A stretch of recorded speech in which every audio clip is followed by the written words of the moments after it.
Твердую четверку этому грибному сезону поставили ученые Института биологии. А по некоторым позициям он даже тянул на отлично.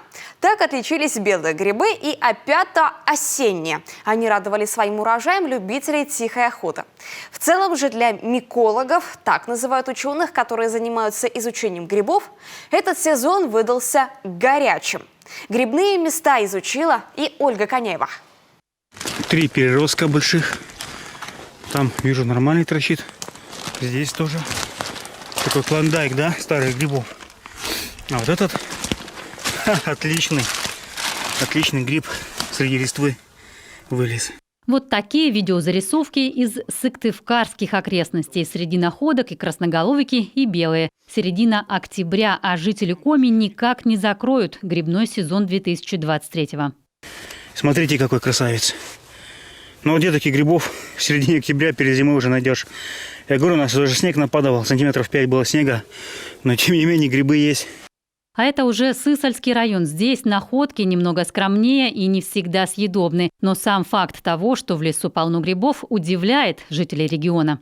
Ученые факт продолжительного сезона подтверждают. Затянулся он на 2 недели. Ровно настолько же раньше и стартовал. Вот только ничего необычного, по словам микологов, в этом нет. Похожая картина была в 2016-м. Тогда грибники региона тоже собрали рекордный урожай. Грибам нужна влага и тепло, да, то есть заморозков еще пока таких на почве мы не наблюдали. Влаги вполне, очень даже много, да, с неба уже который день идет дождь.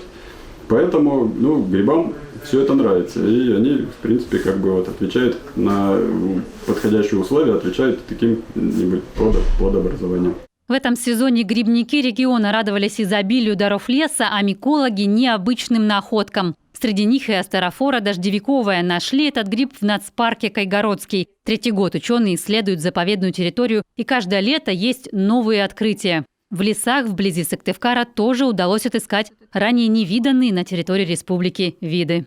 Мы нашли вид лимоцелла сочащийся, довольно редкий вид, включен в Красную книгу Санкт-Петербурга и Псковской области. То есть это очень интересная находка. Это довольно южный вид, который требователен к плодородным почвам. То есть, возможно, то, что в этом году довольно теплое лето, и это способствовало развитию данных грибов. Впрочем, все находки ученых в списке съедобных не попадают и представляют только научный интерес. Здесь любителям тихой охоты расстраиваться не стоит. На территории региона растут 30 видов вкусных и безопасных грибов. А вот опасаться есть за что. Затянувшийся грибной сезон этого года может выйти боком уже в следующем. Если начнутся ночные заморозки, а снежного покрова не будет, грибницы могут перемерзнуть. И тогда в 2024-м поводов для радости уже будет гораздо меньше, чем в этом грибном сезоне. Ольга Коняева, Виктория Палкина, телеканал Юрган.